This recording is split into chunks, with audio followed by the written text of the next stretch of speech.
Vino muy a propósito de los tiempos que corren y de las circunstancias que vivimos. La encuesta de Inbamer Gallup, de la que hizo mención más o menos amplia Jair Peña, de la que también habló Demar Córdoba y de la que seguiremos hablando más adelante. Porque hay una cosa que salta a la vista y es que más que el miedo al coronavirus y que el coronavirus como el primer problema del país, la gente entiende que el primero y fundamental es el desempleo. Es un efecto también en los niveles en que está, es un efecto del coronavirus que estamos padeciendo, pero también está ligado con otro fenómeno que la gente detesta, pero que no nos resolvemos a enfrentar como se debiera, el fenómeno de la corrupción. Después, ahí muy cerca de los grandes problemas del país, aparece la inseguridad. Otra vez la gente no sabe cómo relacionarse con los demás, cómo salir a la calle sin correr un riesgo y cómo estar dentro de su casa sin el peligro también de que lo asalten, de que lo atraquen, de que violen su domicilio. Estas noticias de Inbamer Gallup son fundamentales para que no perdamos de vista el horizonte, para que entendamos bien lo que nos está ocurriendo. El presidente, suponemos nosotros, que es un lector apasionado de estas encuestas, tendrá que darse cuenta de que desde luego tenemos que combatir el coronavirus. Lo tenemos que vencer, lo tenemos que derrotar.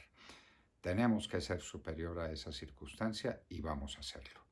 Ya veremos cómo.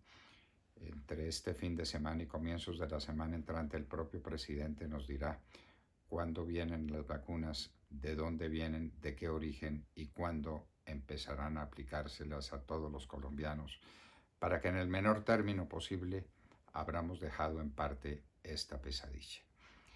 Pero mientras esto ocurre, hay que vivir. Y para vivir hay que estar en condiciones de aceptar los retos que la vida misma tiene. Vivir no es simplemente respirar, no es simplemente reproducir unas funciones biológicas. Vivir es estar frente al entorno en condiciones positivas. ¿Cómo hacerlo? Y aquí tenemos algunas preguntas que formular de las que no tienen respuesta. Nos ha impresionado sobremanera un artículo escrito por Emilio Sardi Aparicio en el portafolio que viene del País de Cali, el artículo sobre unos remedios que se pueden aplicar contra el coronavirus para no morirse, para no ser víctimas de él. Porque tenemos una especie de fatalismo frente al coronavirus. Si nos da, el único horizonte es una cama UCI, una unidad de cuidados intensivos, un entubamiento y de pronto salimos al otro lado y de pronto no. Pero la catástrofe de ir a un hospital es eso, una verdadera catástrofe, más cuando en los hospitales nos dicen ya no hay camas, ya no hay capacidad de seguirlos atendiendo. Entonces, ¿qué queda? ¿Hay remedios o no hay remedios? Ayer hablábamos de unos remedios que están circulando en el Canadá con unos efectos muy positivos. Y aquí, el pueblo nuestro, esa es una realidad, ese es un hecho, se le ha apuntado a la ivermectina. Ello es tan cierto que está escaso ese producto. Y cuentan de muchas personas que salieron al otro lado tomando la ivermectina. Entonces el gobierno ha dicho que eso no está autorizado y el INVIMA dice que tiene efectos, pero que puede tener efectos negativos y colaterales, pero no los prueba porque no hay pruebas finales. En fin, ¿hay o no hay un remedio que nos mantenga vivos contra el coronavirus? Esa es una pregunta que los colombianos se formulan dentro del fondo de su angustia por estar enfrentando un enemigo tan inopinado, tan matrero, tan traicionero y tan letal como el coronavirus. Pero más que esa realidad, tenemos que pensar en el desempleo. Señor presidente, Desde luego que hay que hacerle todos los esfuerzos a la pandemia, pero al mismo tiempo que a la pandemia hay que hacer los esfuerzos, los que sean necesarios, porque no se pierdan más empleos en Colombia, porque no queden derrotadas más empresas, porque el destino de esas empresas no sea la catástrofe de un juicio concordatario o de un cierre de puertas definitivo. El desempleo es problema fundamental para los colombianos. Mayor que el miedo que le tienen al coronavirus es el miedo que le tienen a quedar sin empleo o el dolor que sienten al haberlo perdido.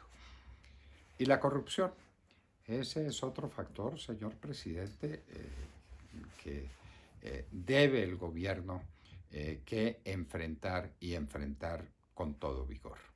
Hoy estamos asistiendo al doloroso espectáculo de unas declaraciones de Otto Bula contando cómo fue aquello de la carretera Ocaña-Gamarra con la firma Odebrecht. Eso es el colmo de la corrupción. ¿Y qué pasa? Pues que Otto Bula está preso, ya confesó, ya está purgando su pena. Las ministras, las impolutas ministras siguen en el exterior muertas de la risa, disfrutando su fortuna gigantesca, no les ha pasado absolutamente nada.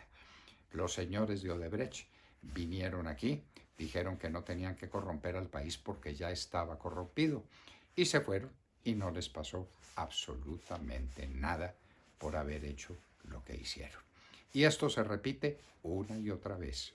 Y es con toda clase, en toda clase de licitaciones. Y es hasta con el alimento de los niños. Aquí se roban la plata del alimento de los niños.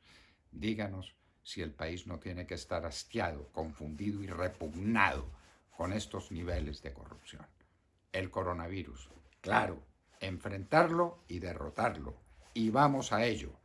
Pero ese no es el primero y fundamental de los problemas. Nuestro empobrecimiento. El tema fiscal es de unas dimensiones colosales. Se está hablando de 90 billones de pesos de déficit para este año 2021. ¿Qué vamos a hacer? Dediquémosle unos cuantos programas de televisión, el esfuerzo que sea necesario, la lucha que sea necesario a los otros problemas, colindantes o colaterales. El narcotráfico que no ha sido resuelto, que viene de la mano de la corrupción, que viene de la mano del desastre de la economía colombiana, un gobierno que gasta mucho más de lo que puede gastar y que tiene mucho menos ingresos de los que debiera para mantenerse a flote. Y en el fondo, unas familias colombianas acosadas por el fantasma del desempleo. Cuadro muy oscuro, el que sea, pero hay que enfrentarlo. Ese cuadro muy oscuro no lo estamos dibujando nosotros, lo dibuja la gente cuando le contesta las preguntas a Inbamer Gallup, que bien vale la pena analizarlas muy de cerca.